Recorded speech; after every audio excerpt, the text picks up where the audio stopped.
Assalamualaikum. Sebelum nonton video ini, tarik napas dulu, baca bismillah.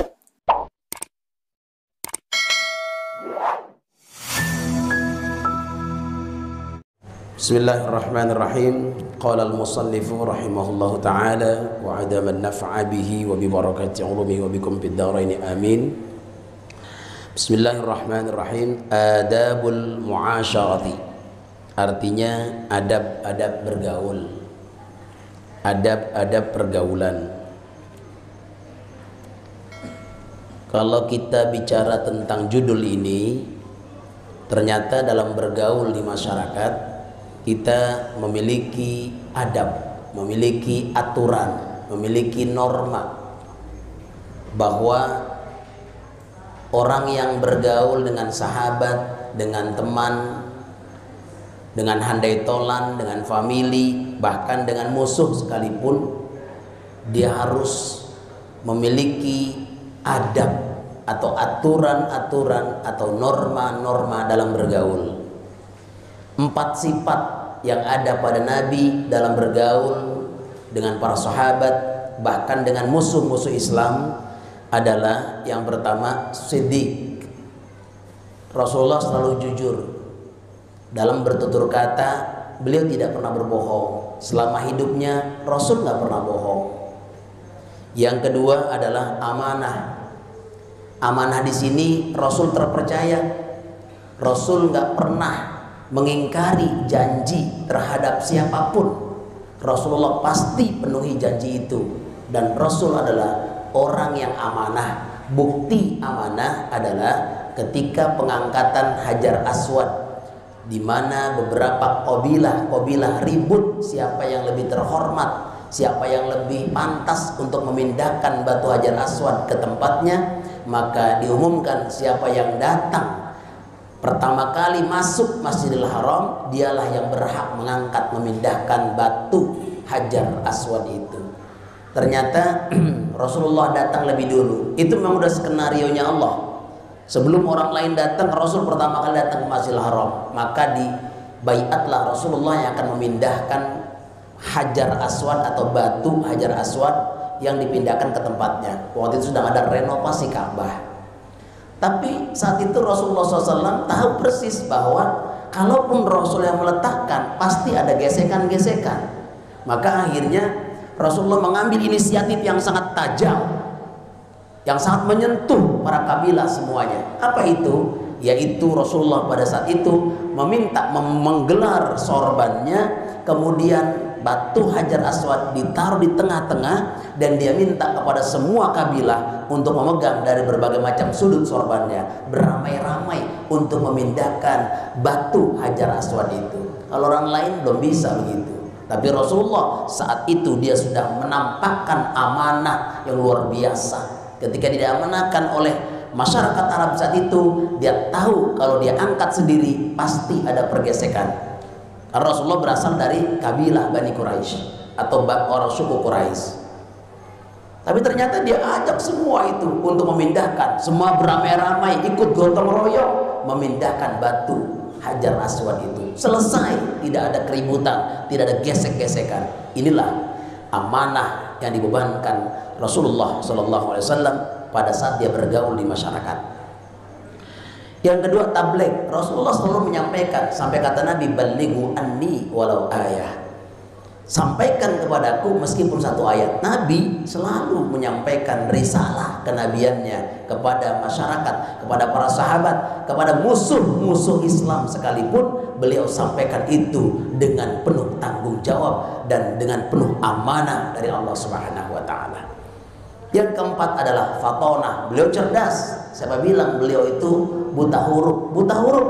Kenapa diprogram sama Allah? Kenapa mesti buta huruf? Karena begini, kalau Nabi bisa baca, kalau Nabi bisa nulis, ketika Al-Quran itu turun kepada Nabi, orang Arab akan mengatakan, pantes dia bikin Quran itu mah. Kenapa? Dia bisa baca, dia bisa tulis.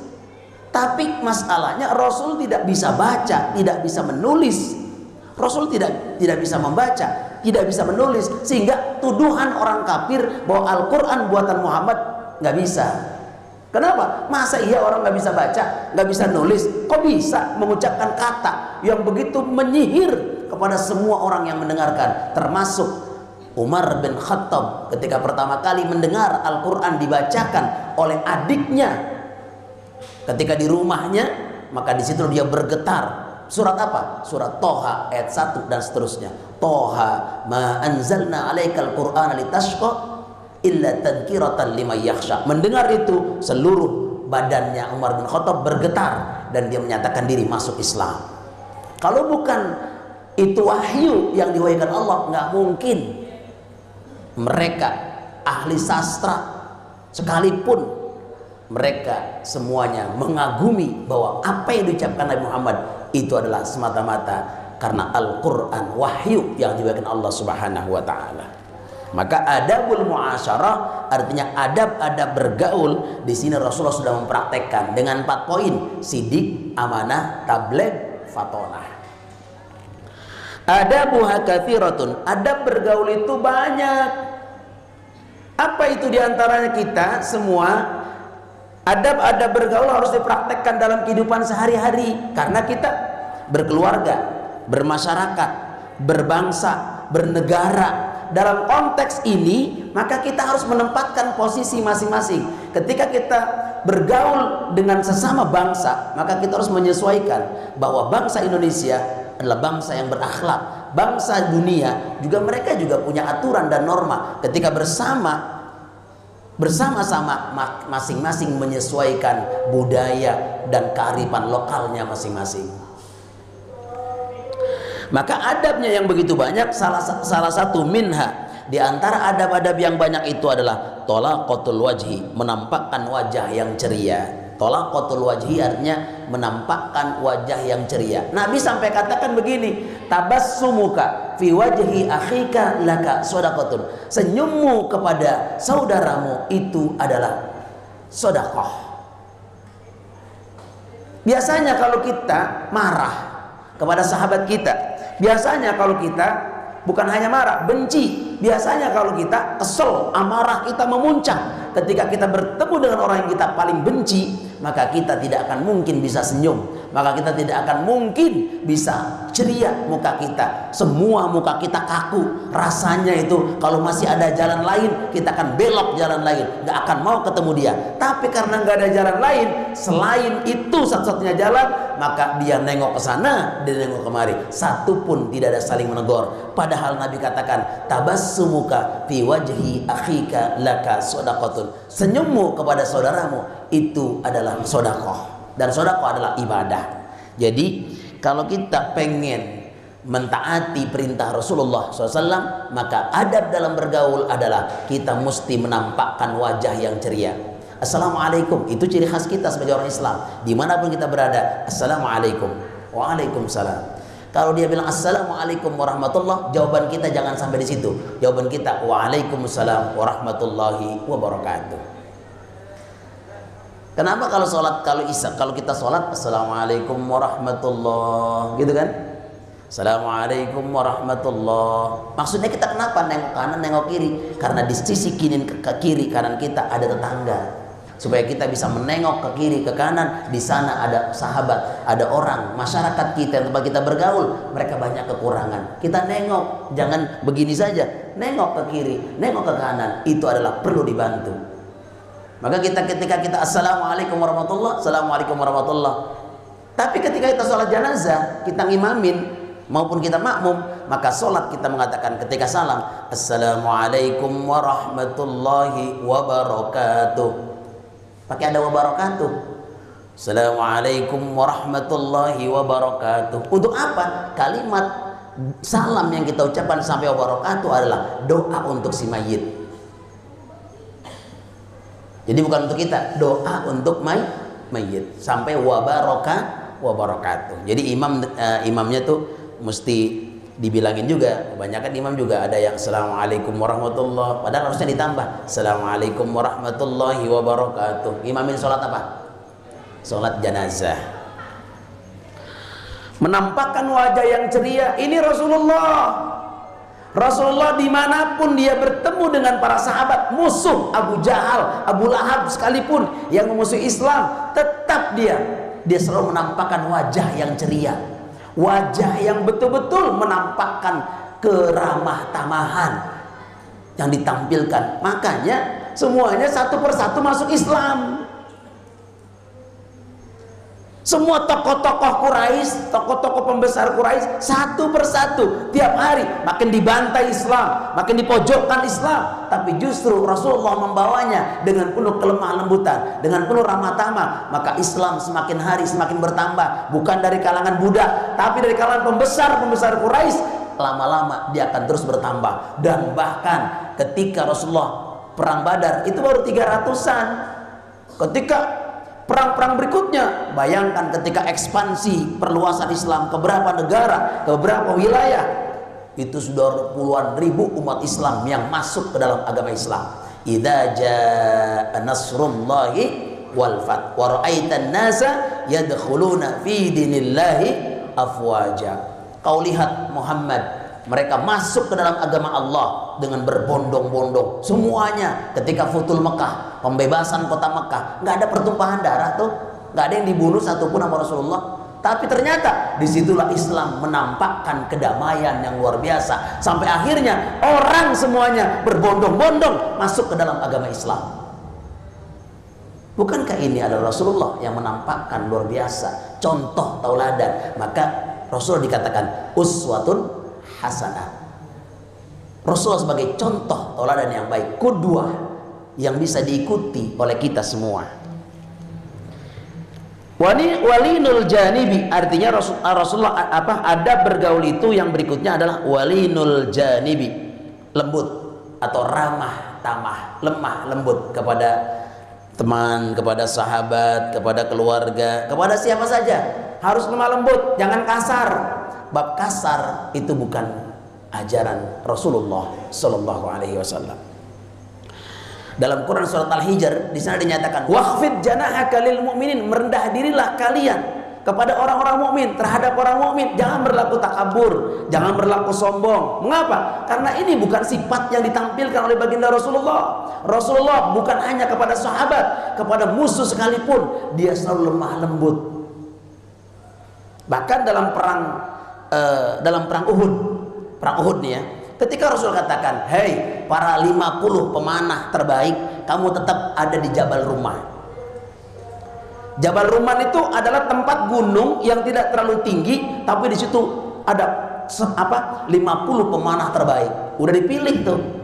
Ketika di situ dia mengatakan, jangan turun dulu, jangan bergerak, jangan semua kode harus ada aba-aba. Pimpinannya Rasulullah, panglima perangnya saat itu.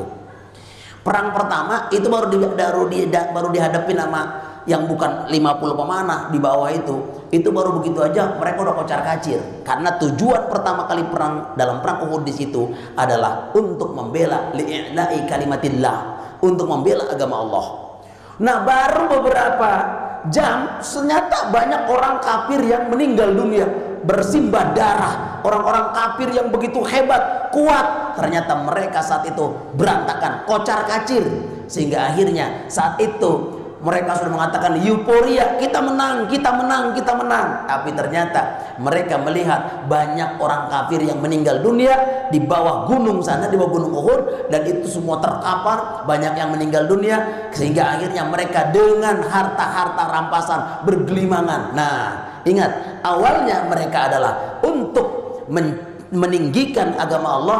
Ternyata ketika melihat harta rampasan yang begitu banyak bertebaran, karena banyak orang-orang kafir saat itu yang meninggal dunia, mereka langsung menuju tanpa komando dari Rasulullah. Mereka saking euforia katanya menang, hore, di bawah ada harta rampasan, kita diambil semuanya. Nah, melihat orang-orang muslim dalam keadaan lalai, mereka kan berarti udah tujuannya harta tuh, betul nggak?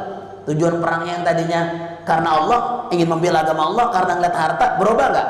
Berubah. Akhirnya karena berubah, mereka semua ngambil harta rampasan. Dan yang 50 pemanah dari Jabal Rumah, saat itu mereka semuanya ngelihat harta rampasan, turun semua. Bayangin coba.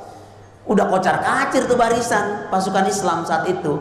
Akhirnya melihat ini dimanfaatkan oleh Khalid bin Walid. Saat itu Khalid bin Walid seorang panglima perang dari orang kafir.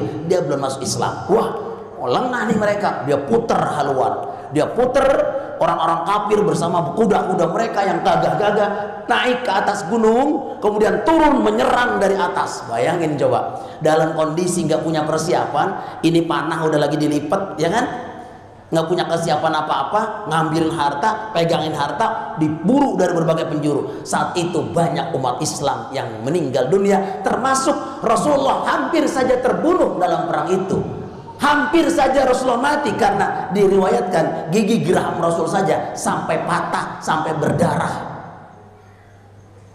saat itu. Sehingga akhirnya Rasulullah SAW, semua para sahabat mengelilingi Rasulullah. Kalau mereka harus membunuh Rasul, kita dulu yang pada mati.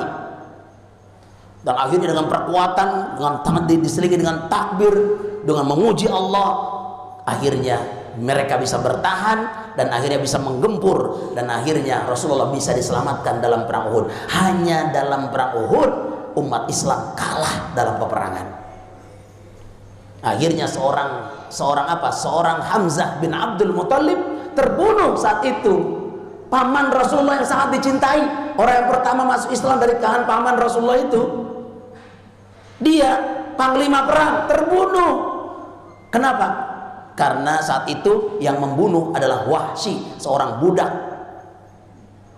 Dan itu dia dijanjikan untuk dimerdekakan sama tuannya, dan kalau dia bisa membunuh Hamzah bin Abdul Muthalib dibebaskan jadi budak. Bener, 3 bulan sebelum perang udah ngasah tombak nih. Udah ngasah tombak dengan lihai latihan segala macam. Pas perang dia nggak tuju yang lain, yang gue tuju Hamzah bin Abdul Muthalib. Mana Hamzah, mana Hamzah? Akhirnya ketika melihat Hamzah, tombaknya menyerang, blek, pas banget jantungnya, ketusuk tembus ke sini. Siapa juga meninggal, tapi meninggalnya Hamzah syahid fisabilillah. Saat itu akhirnya Hamzah bin Abdul Muthalib kemudian dia bersimbah darah, tersungkur, meninggal di tempat. Nah ternyata Hindun, karena dia kesel kan, akhirnya dia ambil pisau, dia belah dadanya Hamzah bin Abdul Muthalib, dia ambil jantungnya, dia copotin jantungnya, dia makan mentah-mentah, saking kesel, gergetan sama Hamzah bin Abdul Muthalib. Akhirnya dikubur tuh, setelah usai perang dikubur. Ternyata 2013 yang lalu, saat banjir melanda kota Madinah, saat itu banjir termasuk menggenang Bukit Uhud, tergenang, dan banjir air dari berbagai penjuru datang ke situ, sampai akhirnya kuburan para pejuang syuhada Uhud akhirnya terbongkar, termasuk Hamzah bin Abdul Muthalib. Ternyata kuburannya itu tanahnya itu ke bawah, dan ternyata Hamzah bin Abdul Muthalib masih utuh. 1400 tahun yang lalu dia meninggal, terbunuh dalam perang Uhud. Akhirnya dia terlihat seperti orang tidur, rambut, bulu, termasuk kulit, tulang sedikit pun termasuk darah-darahnya masih ada ketika kena air banjir bahak saat itu badannya masih wangi luar biasa, satu badan pun tidak termakan oleh rayap. Subhanallah. Ini salah satu bukti orang yang membela agama Allah, dia akan dilindungi, bahkan rayap pun gak mau makan. Paham itu? Nah, kenapa Rasulullah bisa strateginya bisa menang? 23 tahun, 22 tahun, 2 bulan, 22 hari Al-Quran turun. Dakwah Rasulullah 23 tahun, tapi ternyata bisa membawa Islam sampai sekarang. Berapa coba penduduk Islam di dunia? Kurang lebih sekitar 1,6 miliar. Bahkan digambarkan 2050 nanti Islam adalah agama terbesar di muka bumi ini. Luar biasa. Siapa? Ini kalau bukan orang yang jujur, yang amanah, yang sidik, yang patona, nggak bisa membawa agama dari 1 orang sampai sekarang udah miliaran orang. Kalau ini nggak amanah, nggak bisa. Ini sumbernya karena pribadi Rasulullah yang selalu lemah lembut. Sampai akhirnya Rasulullah SAW itu marah pada perang Uhud. Kenapa marah? Karena dibilangin itu 50 pemanah terbaik yang di Jabal Rumah jangan turun. Kenapa mereka turun ngambil harta rampasan? Fabima rahmatin minallahi lintalahum walau kunta faddan ghalidhal qalb lan faddu min haulik. Disebabkan karena rahmat dari Tuhanmu lah, rahmat dari Allah lah, lintalahum, kau bisa berlemah lembut kepada mereka. Kalau bukan karena rahmat Allah, Nabi marahnya luar biasa. Tapi ketika mereka Nabi marah, turun rahmat Allah. Nabi jadinya gak jadi marah, turunnya cuma lemah lembut aja. Lintalahum walau kunta faddan ghalidhal qalb, andai kata kamu punya hati yang keras, marah dan sebagainya, maka walau kunta faddan ghalidhal qalb lan faddu min haulik, mereka akan menjauhi kamu. Mereka nggak ada yang mau lagi sama Rasul. Kenapa? Rasul pemarah, Rasul pendendam. Tapi Rasulullah yang ditampilkan adalah kasih sayang, linul janib, kasih sayang, lemah lembut, ramah tamah kepada semua sahabat-sahabatnya. Nggak ada yang dimarahin satu juga. Sehingga akhirnya mereka menyesal, merasa berdosa, meminta maaf kepada Rasulullah SAW atas segala kesalahan-kesalahannya itu.